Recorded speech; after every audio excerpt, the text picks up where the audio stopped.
we're going to be dealing with doing techniques in tight spaces. Give you a little background. When I learned Jiu-Jitsu, you know, there was Seki's dojo, okay, and we had like a big wrestling mat, 2 deep, and he would, if you know what the size of a wrestling mat is, fairly good size, but he would put 12, 15 teams up at a time, and he never worried about space. You know, he didn't worry about a lot of things, but he says, you know, you need to watch your space, okay. I had a friend, and we used to practice 3 times a week at a local park. They had 2 4x8 mats.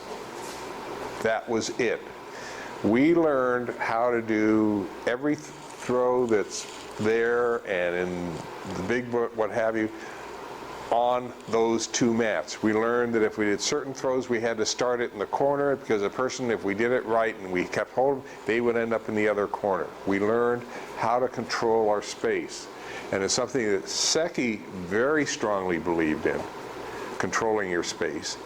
And I try to do it with my students, okay? It's very, very difficult, because one of the problems, and again, we've brought it up over the past 2 days, is they don't do things slow enough where they can establish a control over what they're doing.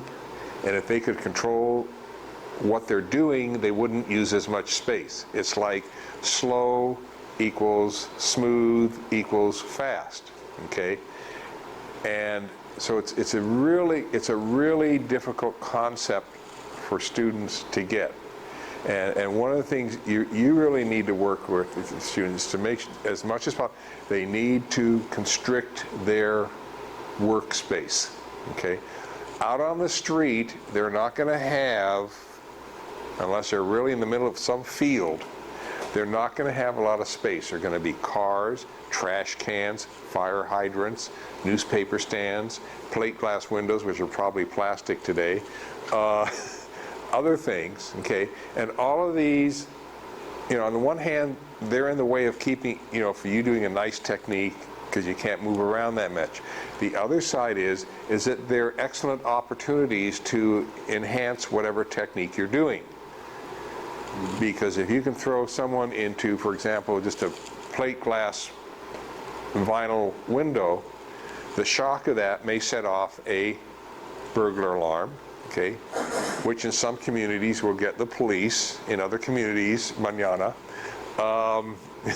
But, you know, you can use things around you. But I don't want to concentrate on that, but your students really need to work on confining space. So we're going to do 2 things today that deal with working in a small space. One, we're going to work from 2 panels. This is it. Okay. Now, those 2. That's it. And ideally, you want to keep your attacker in that space too. Okay. So that really is going to cut out a lot of techniques. You're going to have to reduce your footwork. You're going to have to have your balance. Okay. So there are a lot of things that we've taught that have been presented separately that are hopefully going to come together here a little bit for you. When I was a student and I spent time with Hal Brocious in the late 60s, they still had things called telephone booths. And he actually taught a whole series of techniques, how to defend yourself in a phone booth. That's not much room. What really ticked him off was when the phone company shortened the handset length from about 2.5 feet to, I think, 8 or 12 inches. He says, it's so hard now to hit a person with a handset or to wrap the cord around their neck. You know, and they start getting me in phone booths, so what have you. Okay, so this is what we're going to work from. This is even challenging for me. Okay, so and so obviously it's a close contact encounter. Who wants to be uke for the okay?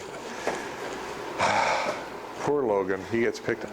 Both of us would not fit into a phone booth, much less one of those little things that they came up for a while, the little shelter for the phones. for the payphones. Remember the Superman movie where he tried to change? And He couldn't find a phone booth. I just saw those things. Life. Now he's standing that far away. Okay, I want him in my space. Okay, now closer. I'm not going to bite. See, this is American. This is American culture. This is a problem. Okay, for most of us, anybody who's closer than we're really too close to each other in terms of American culture to be comfortable with each other. If you get some other cultures, okay. Iranian culture at 16 inches. In what? That's it right there. In the Iranian culture at 16 inches. is a comfortable distance. If it's Armenian or Russian, it can be right here. Okay, and this. Walk you around that. Yeah, and when as a teacher, it took me a while to adjust to that because I felt very threatened until I realized that that's just the way that they get in your face, and some people get. If someone gets in my face now, I don't get intimidated anymore. Okay, so this is something you can try with your students. Is at a certain distance, the other person is going to be intimidating because they've gotten into your quote-unquote private space. And so this activity helps get you out of this. Okay, now see, he backs away. He's worried. Okay, I want him close in. Okay, he's going to come in and grab me. Okay, this 2 hands. See, because this is what you're going to be, and I'm stuck in this space. Okay, now I'm really very limited what I'm going to do. Okay, I've got 2 hands, 2 feet. Okay, I've got a head. Okay, so what I want to do for this person. Okay, he's coming in. Okay, I'm sorry, I got the wrong hand. Okay, you all know this technique. I'll do it with the other side so you can see what happened. Okay, all I did was I came up, found his thumbnail tip press. I'm not going to do this thing because I don't have the room. I've got to bring it straight down. Okay, it's not, okay, what I'm trying to get you to realize, it's not that you don't know the techniques. It's that you have got to do them a little differently. I didn't move my feet except I'm in a ready position, surprisingly to this angle. Okay, so if he were to hold on here and I were to do this, I'm going to do the technique to the microphone. Okay, and I stood flat this way, I'm off balance. So I've got to turn and shift my weight a little bit just to remain balanced. Now, I can take him all the way down the ground, I can knee him at this point, what have you, but I have to stay in this space. You've got your thumb on this. Okay, yeah, this is like, you know this one? Get back up. Okay. You know this technique for a handshake? Well, yeah. Okay, it's the same technique. See your hand position. Yeah. 2 fingers like Spock, 2 fingers on each side. Thumb tip press. Yeah, thumb tip press. You know, make like Spock. Okay, the other, yes sir. Live long and prosper. Okay, the other, if we're going to mess with the fingers a little bit because then I'm going to have you come out and try this. Again, he's going to do this. Okay, and if you can't get,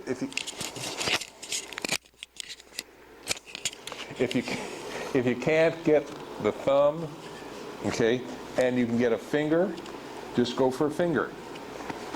You'll go down. It's the same technique. Okay, and if you want to move around in your little square, you can. Down, sir. I want you down on the ground. Thank you.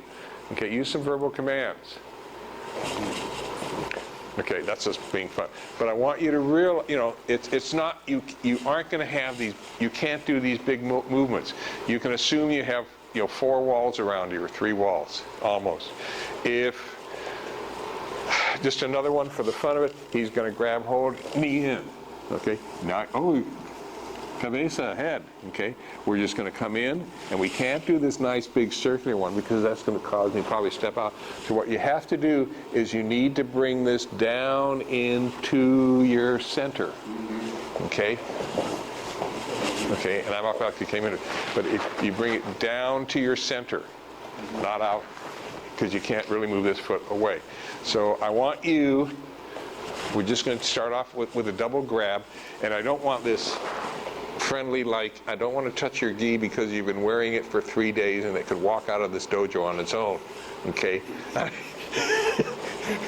Okay, I want you to come in, I want you to grab the person, now, and I want you to turn your hands in, like you mean something, okay? Make it a good grip. Okay, but use some common sense on these techniques. I don't want any broken thumbs or fingers. Okay. Could you grab him again, turn the lapels out? I want to see the Okay. position of the fingers. My fingers, if I go in like this, my fingers are protected. The only thing, No, I understand. Yeah. But I'd like him to grab you, and I want to see how you apply the... It would be like Spock like this, and then I'd go here. yeah. Okay. And don't really pull it away, bring it down. Keep it towards your heart, your center. Because this is where, particularly in a tight space, this is where your techniques have to come from and end up in your center, on your center line. Okay? So let's see, we're going to do this for a double lapel. Let me borrow Logan again, since then I'll have to start picking up someone else, out of fairness. Okay.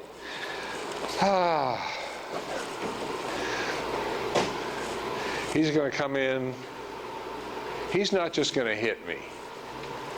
Because at this close range, you just don't haul off and hit a person. You grab them, pull them in, and hit them. Okay, so that's what I want, is the attack. Okay? And you only have this much space to work with. Okay, so he's going to come in. He's going to come in and grab. Okay. Down, out, around. We got this the other day. Okay. Or if I don't, for those of you that were here yesterday, you got that one. Okay. Or what? Was that the nose attack? That was the nose thing, yeah, from yesterday. Or poor baby. Okay. Or he comes in. You've got to take this out. You really can't knock this out, because what do you do from here? You could try doing this thing, okay, but now you're starting to take room and probably go outside of your little space. Okay, so you've got to do things that keep him in towards your center. Okay, that's the whole key here.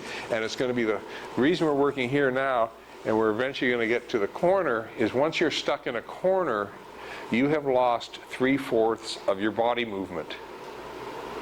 And if you can't do this, you get put in a corner.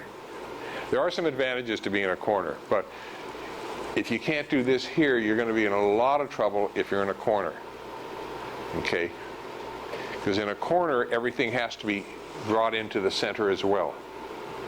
Okay, so he's going to come in, he's going to do this little hit, you're going to take it down. Okay, you really can't move out of the way for this one. You know, you need to block the hit. Okay, this time I'm coming into this one. Okay, I can grab hair, pull him back. I can come in, use the fingers again. Okay, I can from this position. Let me turn this around a little bit. Turn around here. So from here, if I can get his arm straight. Okay. Make a fist, clamp on, and simply snap your weight down, dislocate his elbow. Okay? Can I see that? This one? I'm just looking. Okay. You're here. It's a variant on, I don't know who was teaching it earlier, where you came around and did this one, you know, to brace the arm, or for the knife that was up here. Okay. What you want to do, he comes in for his hit, knock it down. Okay? Bring it forward, bring this around. His arm is straight. Okay? This isn't going to work, you can't get the leverage. When you come around, make a fist. Turn around here. Make a fist. Clamp on. Okay, now you've got some leverage and force that you can do to really just jerk down. Okay, he's either going to go down or his elbow is going to dislocate and he's going to go down. Takes 10 to 15 pounds of force. 10-year-old can do this. Scary thought. Okay. The hardest part of this technique is he's standing so far away he's afraid. The hardest part is coming around, taking this across and down. And notice the other hand is up just in case. Okay? Grab his upper arm, bring it around, bring this around, make a fist, clamp on, jerk down. If that doesn't go, then you can do a Haro Zeidman on him and kick him a couple times in the face. Okay? I usually recommend my students go for the ribs. Because if you kick a person in the face, they tend to get upset with you. And I don't want him upset, I want him down. And if you break ribs, it's going to create a greater possibility that he's not going to continue because it hurts to move his torso.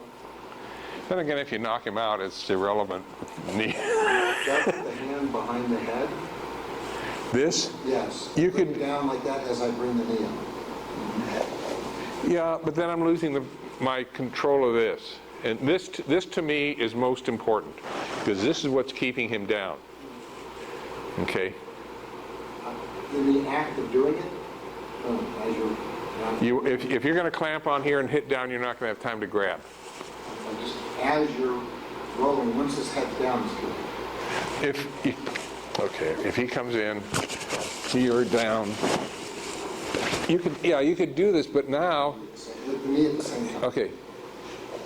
But now he's going to go down. I've got to step out of the way, which takes me out of my square. And he's going to be over there. I don't want him over there. I want him down here. See, the constraint is to ideally stay within this. What this does is it forces you to work on technique. Rather than saying, I'm doing the technique is being quote unquote done right, and he's going to land somewhere. So if I drop him, I got to curl him in a ball so he stays in the 2 squares. Right, ideally. And Logan's too big to stay in 2 squares. Yes, David? No, Yeah. Oh, okay. Small closet. Okay. Yeah. Okay. It's like you hid in a closet because someone broke into your house and you thought that was the safest place to go and they've discovered you. Okay?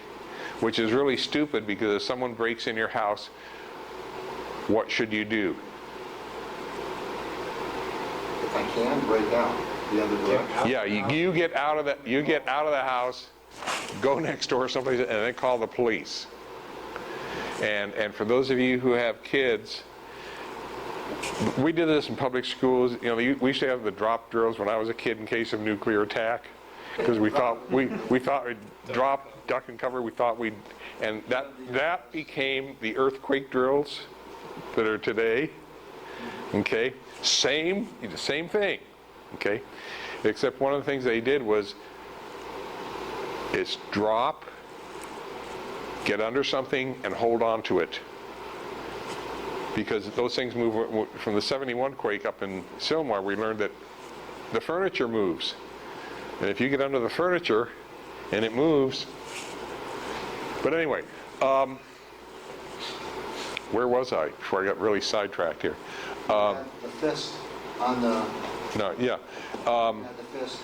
It really forces you to learn your technique in a tight space. This is really hard for new students to do. Brown belts should be able to work with this. Okay? It teaches them better technique. You're not saying they don't know the technique, you want them to improve on it. Okay? Because once they can do this in a nice tight little circle, when they get the chance to move around, the technique, number one, because they realize they don't need all this movement, they can work in a smaller space. And secondly, if they do work in a larger space, their technique is going to work a lot smoother and a lot faster. Okay? But you have to do everything here slow. Okay, so I want you to get up, grab, hit. Okay? And I want you, Logan is doing this well. He learned this finally after 2 days. Okay? He isn't coming in and going like this, okay? He's coming in and going through, even if he's going right past me, and that's what I want you to do, okay? Because you've got to learn to block, or deflect the hit, okay? Thank you very much, Logan. Okay, let's get up. Okay. One of the things I learned a long time ago is if you see one student doing something wrong, you can correct it. If you see 2 or more students doing the same thing wrong, guess whose fault it is? Sensei's, okay? And you have to stop and correct them, and you do it as a class because there's no sense in spending all your time fixing 15 people when you can do it all at once. What some of you are doing he comes in with his hit, you're blocking fine, you're coming around, and you're ending up with your hand, here's his elbow, you're ending up clear up here, and you're up here, you're above his elbow, okay? What you have to do when you come around is and this is the reason this hand is here, is it kind of gives you a clue where his elbow is. This is going to come around, and I'm going to slide this down so that my fist is on the top of his elbow. Okay, so you've got to slide your arm down, or in Logan's case, maybe up. Okay, so that you're on his elbow. This hand then goes on top, and that's when you jerk down. And you can fake the jerk down, just make sure you let go with both hands, because dislocated, I've had one from a 10-year-old. It's incredibly painful. Fortunately, it popped right back in. Went to Kaiser, doctor x-rayed it. He says, put a sling on it. He says, give it a rest for about 3 weeks. Stay away from the 10-year-old. And it said, stay away from the 10-year-old. And then Seki spent 2 months chewing me out every time I showed up in class because I was teaching the class for him. Anyway, okay. He had no sympathy for people that screwed up. But part of that was to get you not to be upset with what people said to you. So, but anyway, okay, so when he comes in and you do this, okay, you take it across, this hand comes in and you're going to pull this forward. And when you pull it forward, you're actually rotating his arm and sliding this down. You're kind of setting up the piston, so to speak, for lack of a better phrase. You get to the elbow, make a fist, hand on top, and then at this point you jerk down. And you should be able to dislocate the elbow. It'll be a nice crunching, popping sound. Okay? It doesn't sound the same as a broken bone. It's different. Have you ever heard of bone break? It's like a broomstick. Nothing. It's sudden and fast, crack. A joint takes longer, and it sounds worse. Okay, so be careful, please. You look vicious. Okay. I'm trying. Okay, you're going to grab with your hand. You're going to hit with this one. Okay. Okay. He's going to come in, and you're going to block. Okay. This hand has to reach across. The right hand rotates his arm. The left hand slides up and down. The right hand cannot rotate the arm and slide up and down. You're trying to get it to do 2 different things at the same time, while your right arm is trying to do a 3rd thing. And most minds can't do 3 things at once. Okay? So when he comes in, you're going to block. This is down. This reaches, and this is going to pull it forward and rotate. All I'm going to do with this hand is slide it up and down to where the elbow is. Make a fist right on the elbow. Clamp on. Okay, that's okay. I understand. Okay. And then at this point, depending on where he is, now his elbow is actually pointing in that direction. Okay, it's not, it's his arm is not down like, this would be ideal with the elbow pointing up. Right. Whatever angle his elbow is at, you have to be able to push in the opposite direction. So if his elbow ends up like this, you've got to be here and still pull it down to your center in the opposite direction. Okay? Because the elbow isn't always going to end up facing up. Right? But right hand rotates, left hand slides, left fist on top, let it ride. Okay? Top. Oh, I'm sorry. You want? Let me use Harold because he's vicious too. Oh, okay. So there's no gi top. I haven't heard Now, Dave came up with the problem He's one of my creative students. So you're going to grab, you're going to come in for a hit, and what happens is when I take this across, it comes across to his, and crosses his arm, okay? I'm stuck in this spot. What do I do now? I've only got this little space to work with, okay? Yeah, I could come back and do a hand throw if I wanted to, or I could bring this, you know, if I thought of that just now. You know, there are other things. Easiest thing to do, I've got this blocked across, I've got a free hand. I'm going to do a couple of palm strikes to his face before I do anything else, because this is the easiest thing to do. Okay? And then from there I can grab and do a key turn and bring him down. Okay? Because this is the easiest extremity to get to. Don't go hunting for stuff that's going to be difficult to find. Okay?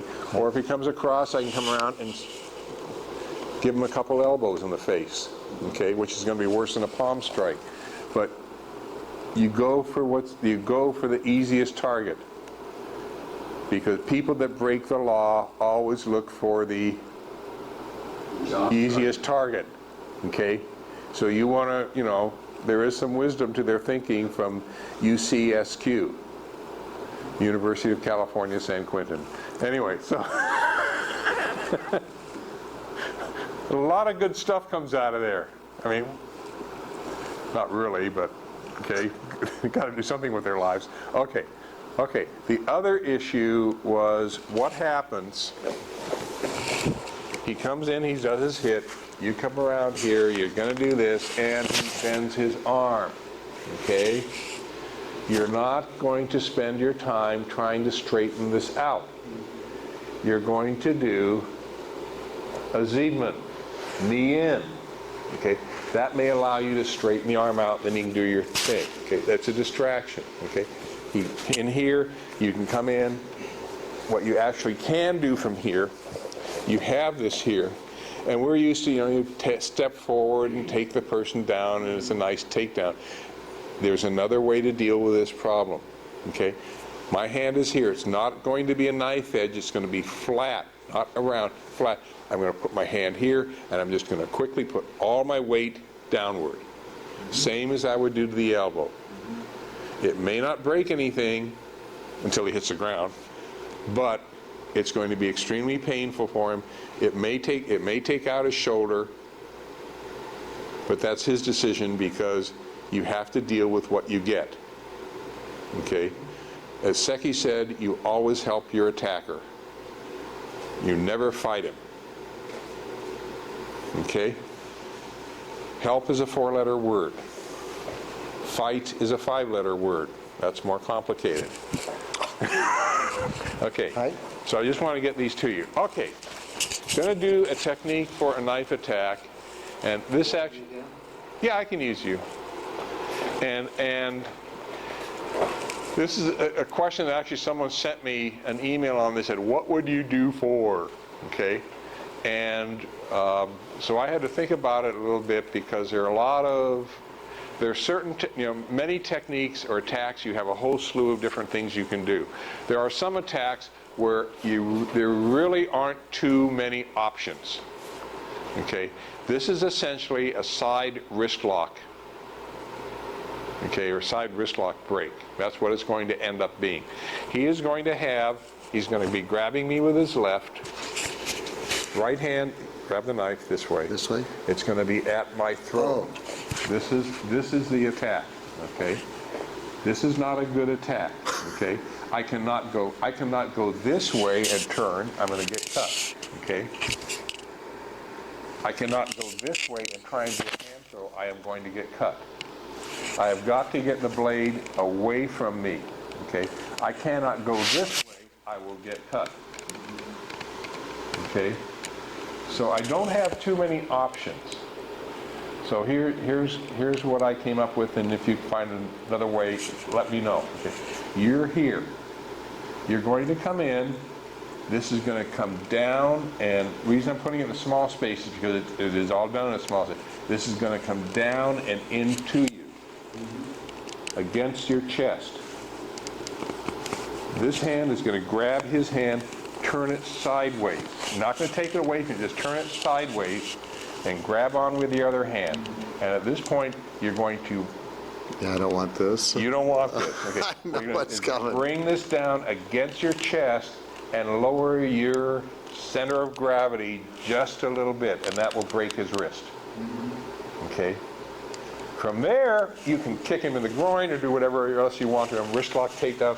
You know, keeping in mind that once you break, something I tell my students, once you fracture or dislocate something on another human being, you need to get away from them as fast as possible. Because, unless they're high on drugs, in which case you should get away from beforehand. Because once that you have broken anything or damaged anything, all they really want, they're in a survival mode at that point. They're in a more survival mode than you are. Their adrenaline is really going, all they want to do is get away from you. And if you attempt to control them in any way, they are not responsible for what they do. Because all that adrenaline is going, they're in pain, they want to get away from you, and you are attacking them. Okay? So my attitude is once you break something or dislocate something, you need to move away from them. Okay? Get out your cell phone, take a picture, and then... Now that last part isn't as stupid as it seems, because you're taking a picture is a lot better than being an eyewitness. Because if he gets a good attorney, he can find half a dozen Harold Zeidmans that look... I have a friend that I ran into at LA City College when I went there. I was in a speech competition. Sitting in front of this guy, we are essentially twins, except he stands 6 feet. We are identical. Scared the out of both of us. Okay? I have someone else who looks exactly like me. If I get in trouble and when someone wants to say that was him, I can say, hey, Hugh, I need you. He's an attorney, actually. You know, can I use you? And we need to see which one they pick out as the person who did it. There's a picture of me in Baton Rouge, Louisiana. You bastard. Yeah. And it wasn't me, I wasn't there. My sister sent it to me. It's in the New York Times. Same thing. Yeah. Almost identical. Yeah. And it's In a movie called Lord of the a Rings, chance too. combination of Yeah. teams. The only difference in our facial appearance is that he has a little space between two teeth. And had I not had that corrected when I was a kid after I ran into a pole when I was younger and stupider and chipped my tooth, we would look identical. But anyway, so I want you to do this. He's here. This is going to be against your throat this way. His hand is on your right side. This has to come down against you. Don't try and take it away. You will get cut. Okay. It has to come down against you. This has to grab hold right away. Don't try and pull it away. Just turn it. And as you turn, this hand comes up. Okay. Now, I want to turn this around a little bit. And if you can't see, you can come up closer. Some people will feel that you have to grip with the whole hand to do a side wrist lock. Okay? If you grab the whole wrist, you are in fact keeping the wrist from bending. Okay? So if you can cut it down, and I've just got two fingers, my two middle fingers are on the base of his hand. That's where I am. And oh, we got the key fingers going again from yesterday. Okay, I'm just saying that was not nice for you to do. If I bring my fingers down to your nose level or mouth level, That's not. You will have a broken wrist. Yeah, that's not. Okay, and it's that easy. But because all I'm doing is rotating the wrist, I'm not trying to rotate the whole arm. Okay.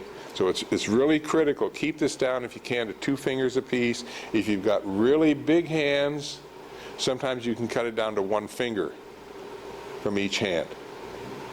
Okay? Are there any questions on this technique?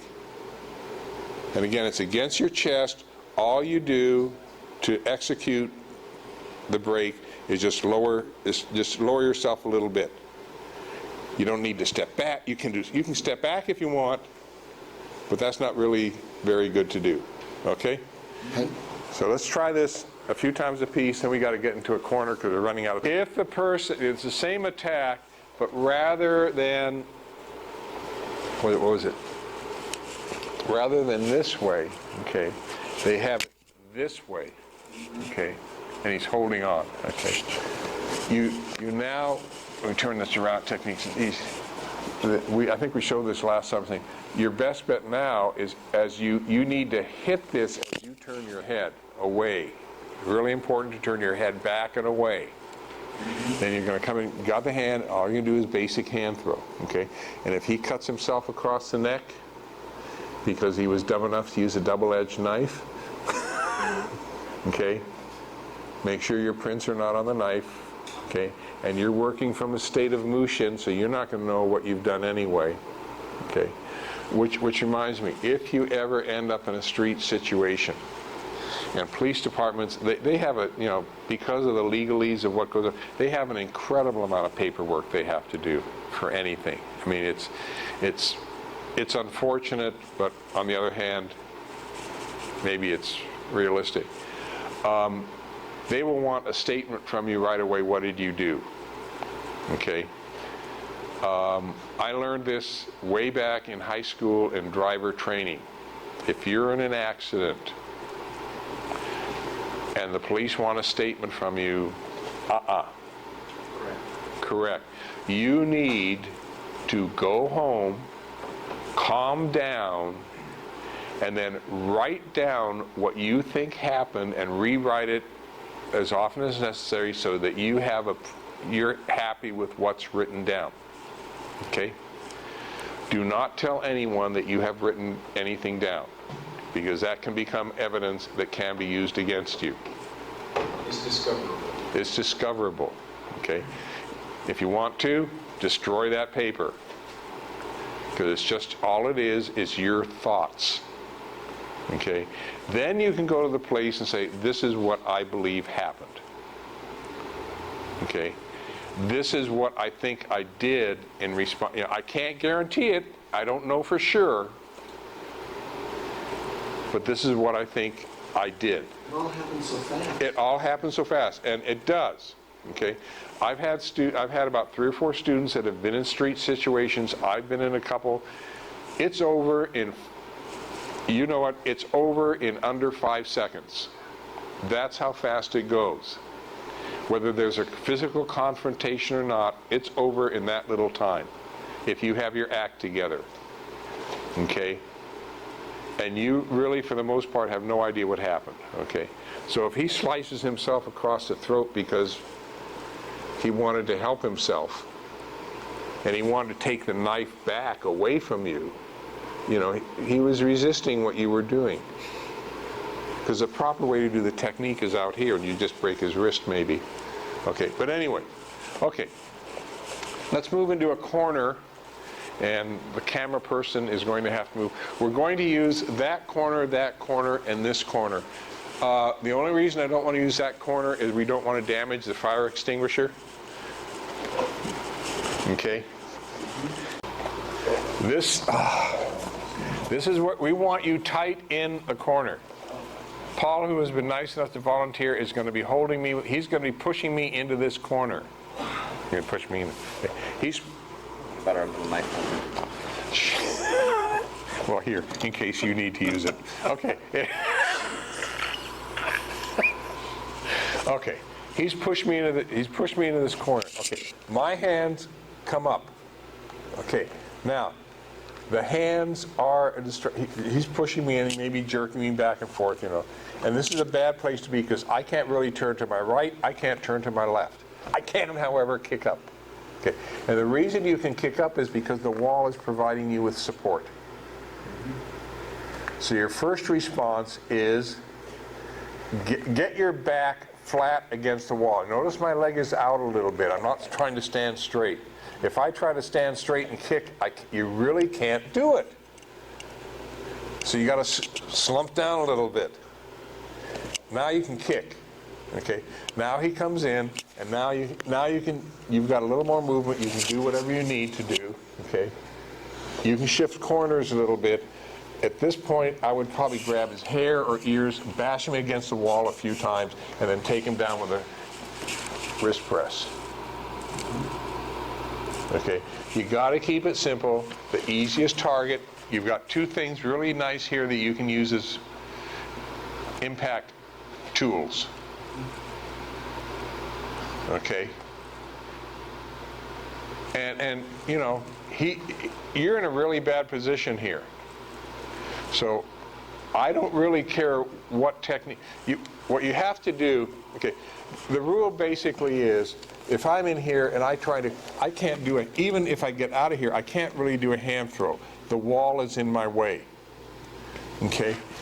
I can't do, if he wants to come in for a hit, I can't do an arm bar. Where am I going to go?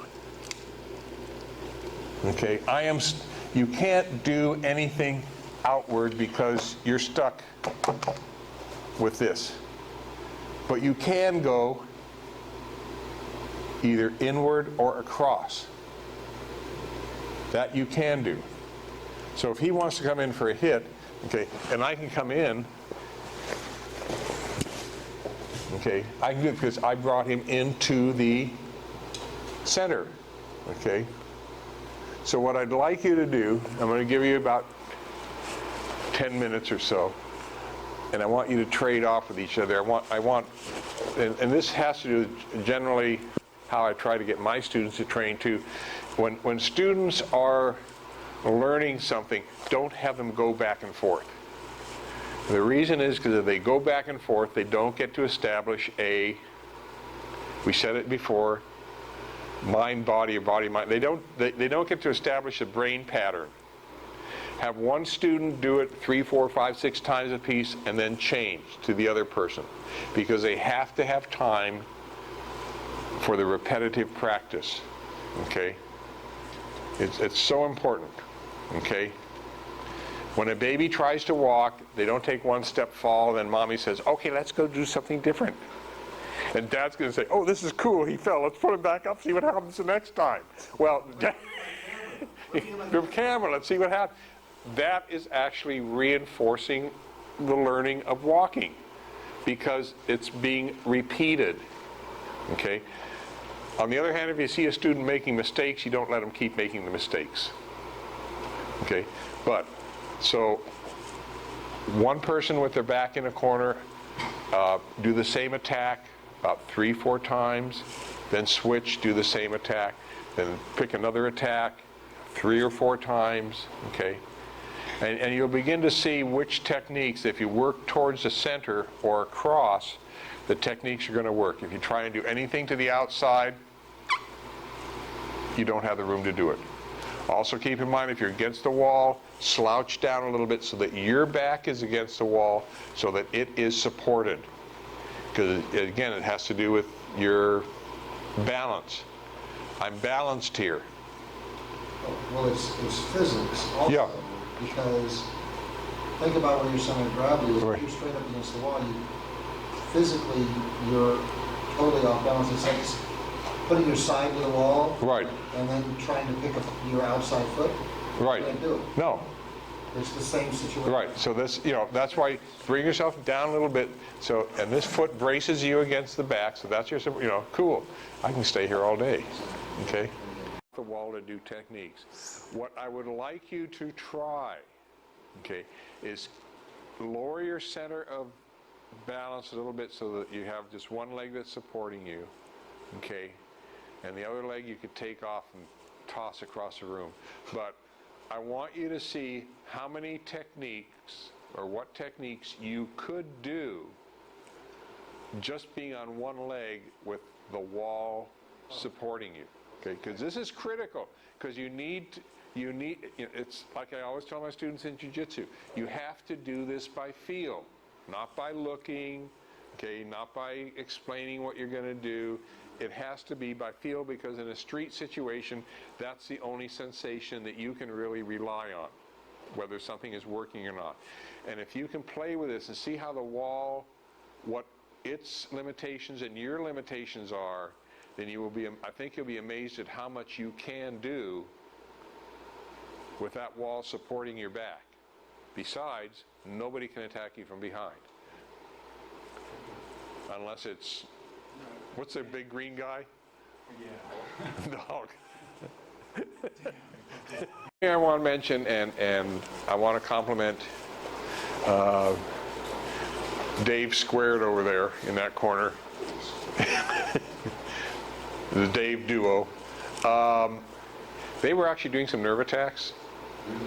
Okay, no one else really did any? You did? Okay. I didn't see anyone doing a shark bite. Didn't see anyone sticking a finger in an ear. How ferocious. You did? Okay, good. Okay. You're being,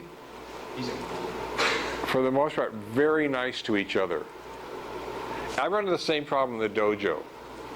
Everybody's being very nice to each other, and we don't want to try these things that are not, quote unquote, socially acceptable in the martial arts. Okay?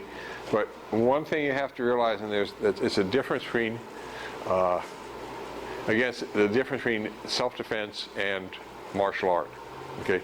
Self-defense, the standard is, if it works, do it. Okay? It's real simple. It doesn't have to be proper, doesn't have to be nice, doesn't have to follow any rules or anything. If it works, do it. Okay? And it's a different mindset. Okay? Self-defense is a different mindset from learning a martial art. Okay? One of the problems we face in Jiu-Jitsu is because it is a martial art, and we're trying to teach people, on the one hand, techniques, teaching them self-defense sometimes is counterproductive to teaching the martial art. Because martial art, you learn to do everything nice, proper, politely, cooperative uke. The techniques have to be done a certain way or within a certain range, okay? And that's the level of acceptance, okay? Unless you have actually, I'm not saying go out and get yourself in a street situation, which is pretty difficult to do in Santa Clarita.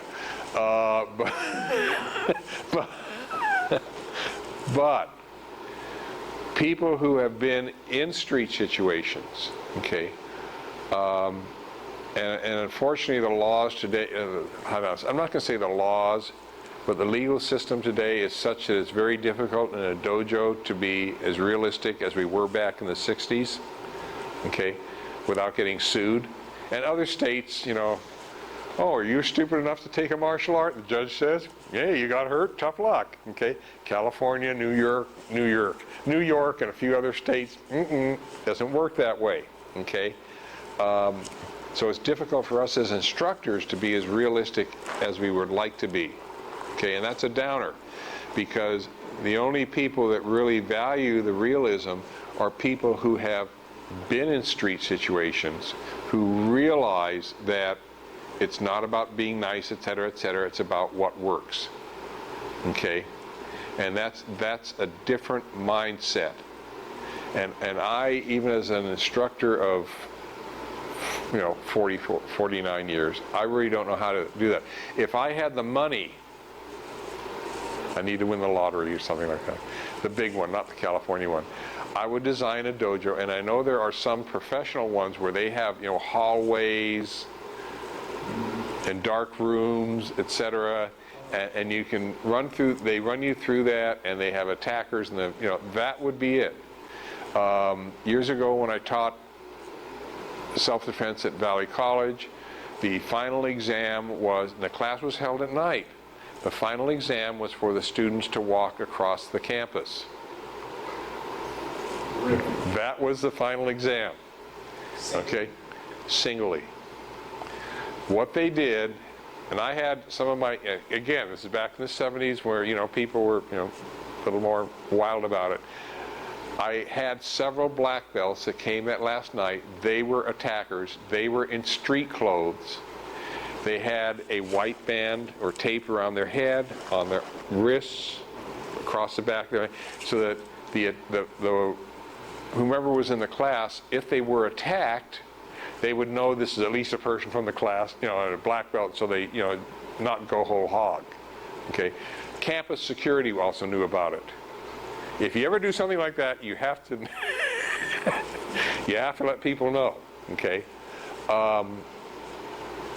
And there were some people that went through the entire walk, they weren't attacked at all. Some people were attacked 3 or 4 times. Okay. It was a worthwhile experience, and they had the best thing they got out of that was not that they were able to practice techniques, but it gave them a sense of realism in terms of the dealing with the shock of being attacked. And that's the critical element, and that is so hard to teach in a class environment, regardless of what we do in class. Yes? One thing that we do sometimes, it's not as good as truly being in a Yeah. environment, because I appreciate it, is we have people wear street clothes. And it's really interesting when they're not wearing their gis. Yes. It changes their mindset. Yes. Even though you're still in the dojo because you have no other place Right. to really do. If you want to be even scarier, and if Michael Langewisch is going to be here tomorrow, and Michael has a really wild imagination. You know, he is just, he makes way out in left field of the parking lot seem like home base in terms of the way he thinks. And one of the things he's tried to get us to do, and I keep thinking about it, except they're not cheap, is to get these full face masks like bikers wear. So you can't see your attacker's facial expressions at all, and be street clothes and that. Because again, that's going to change, that will really change the parameters. Okay. But I wouldn't want to do that with newer students. Right. I mean, Yeah. the street clothes is Yeah, the advantage. yeah. Anyway, so the reason I want to do the corners thing was simply to give you the experience, because you know we've done against the wall, we've done stuff on the ground over past years, and I figured the corner, doing techniques from a corner would give you, okay, I don't have the freedom of movement that you have. More freedom of movement on the ground with someone on top of you. But being in a corner does give you a lot of advantages if you let the wall be your friend. Okay, and that's the key. And most people, if in a lot of systems of jiu-jitsu, if they're up against a wall, oh my God, what do I do? Because they're not used to, they think if they're against a wall, they've lost the freedom of movement. Yes, you have. You can't go backwards. But you still can go 2 different directions. In a corner, you can still go at least one direction. And it's developing that awareness that you're not in a SHIT hole that will allow you to more effectively defend yourself.